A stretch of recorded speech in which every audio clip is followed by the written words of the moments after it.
Well, good morning, everybody. How y'all doing? Pretty good here, and welcome to the channel. I am out making a sweet tea run this morning, big surprise, and cruising out in the Tundra. And I'm driving along the river right now. I don't know if you guys can see, but it's a twisty road, and it got me to thinking, why do I like this truck so much, you know? I've had many other trucks, as some of you may know. I've had Fords, I've had Chevys, Tacomas, you name it, I've had it. Almost every brand that's out there. And to date, the Tundra is my favorite. And one of the big reasons why is because of the way it handles and its stance on the road. You know, every other truck that I've had, no matter how advanced they become, or have became, still feel like trucks, you know? They feel big, they feel bulky, they have the long, you know, front end, you can't see anything. And you really have to pay attention how you place them on the road and all that good stuff, especially, you know, if you're driving some of these old country roads that are relatively narrow and you've got oncoming traffic.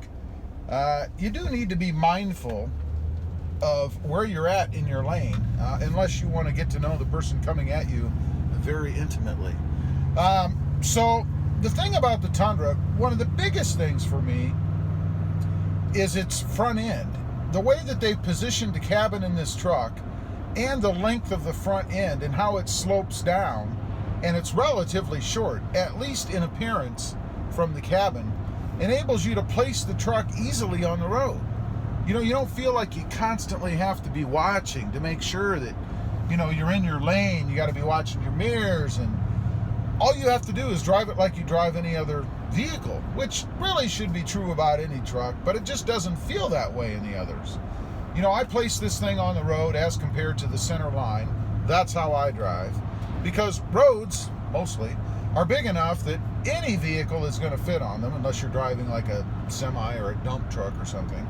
So if you just drive in relation to the center line, particularly in the Tundra, you're going to be okay. It may seem like it's going to be slim, but it's okay. And I like that because, strangely, it kind of feels like you're driving a smaller vehicle on the road, more like an SUV. Pretty cool.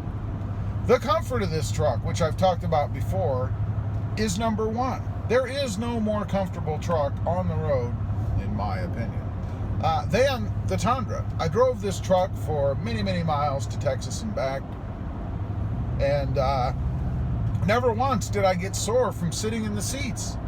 And we spent a lot of time in the seats. I think one of the stretches we took was about 19 hours. Now, that's not to say that we didn't ever stop, but we didn't stop for long. I think we got gas and maybe got something to eat once and used the restroom or whatever, but it was very, very comfortable, very impressive. Now, the one drawback that everybody talks about, well, there are two. And one, I'm just going to say it, gas mileage, enough said about that.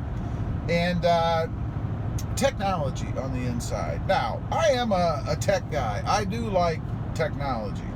You know, I like the latest and greatest gadgets and all that stuff. I like to be able to do everything that the latest will do. But I do like it to work. There's nothing more frustrating than having technology or having things that are supposed to do something and they don't. I mean, what good are they, right? Yeah, you can look at your center console, you know, and you can see all these buttons and gadgets and crap and stuff. But if they don't work, then that's no good. And I'm not talking about the little hiccups like I've mentioned with the iPhone. Sometimes not working the best in the Tundra, and that may be an iPhone issue. I'm not quite sure. I'm talking about when you turn the truck on and you boot everything up, because let's face it, they're basically computers. They do have to boot up or load, and they don't work. You get a black screen. You get a screen that's got something wrong with it. You know, it's all fuzzy or whatever. And I've had that. I had that in the Rebel.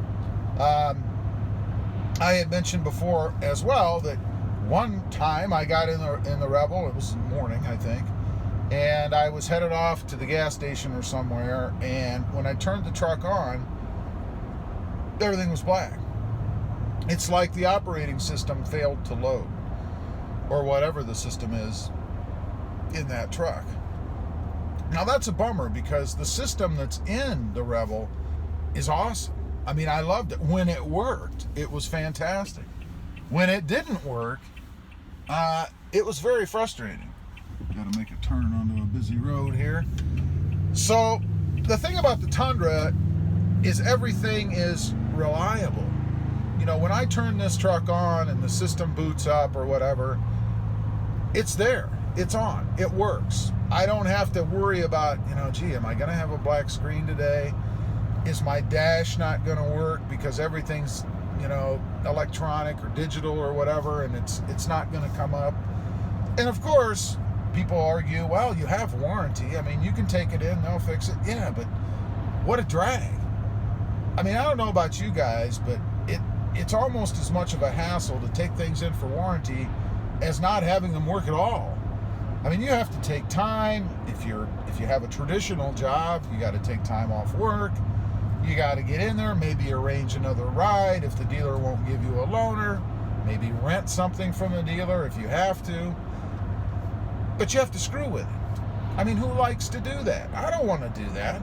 I mean, I can see, one time you get a new vehicle, there's a lot of pieces and parts in these things.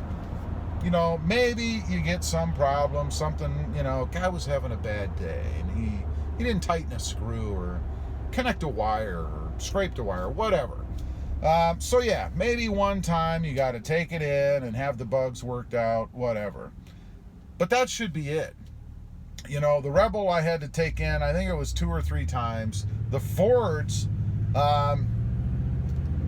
they were, you could almost live at the dealer with those under warranty. It was a real drag, let me tell you. And every other vehicle I think I've had, except for my most recent Honda Civic Sport, I've had to take back into the dealer. Every one. There was always some kind of a problem, whether it was cosmetic, whether it was mechanical, functional, electronic, whatever. There was always something. A rattle, you name it. But I haven't had to take this truck in one time. Not one time. And to me, that speaks to at least the quality programs that Toyota utilizes.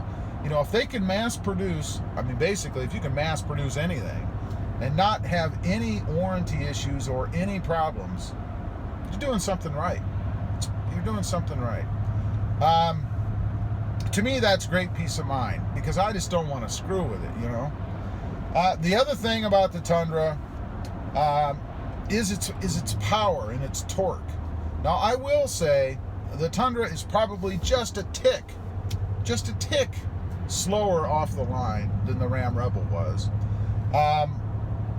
But it's not enough that it makes a big difference to me. I would rate them almost equivalent, which I like. I like a lot of torque off the line. When I hit the gas, I don't want to be able to run faster than the truck is going, and I don't run that fast. So power is there in the Tundra. I love it. The only other thing that I'll mention that the other trucks don't have, and it's funny, in the new Fords, it's gotten even worse. This is kind of a personal preference kind of thing. But is that rear window. How cool is that? The rear window in the Tundra goes up and down, the whole window. I didn't know that at first. When I first heard about the Tundra and started, researching them, I guess, I didn't know that the whole window went down. And that is just freaking awesome. I love it. I don't know why. It's like some guys with sunroofs, right? I'm not a huge sunroof fan. If it's there, that's cool. If it's not, that's cool too. Not a deal breaker for me. But that rear window, I recently went to Ford and was checking out some of the new F-150s and stuff, just looking on the lot. Not that I'm looking for an F-150, no way. But I went and I was looking around, and while it is cool, they have what I'll call a portal. It's like a portal rear sliding window. And it looks really cool, but it's tiny. It's teeny tiny. They've actually made it smaller than what it used to be. I don't know why. Doesn't make any sense to me. But that rear window, just awesome. I love it. Crazy thing, I know, but we all have our different likes, right? So anyway, I just want to get on here, talk about the Tundra a little bit, why I like it so much. It doesn't have the latest and greatest tech in it, but it works. As usual, appreciate you guys watching. Please give this video a big thumbs up. Click that subscribe button if you haven't before. Let me know what you think if you own a Tundra. And we'll see you next time on the web. Have a good day. Bye.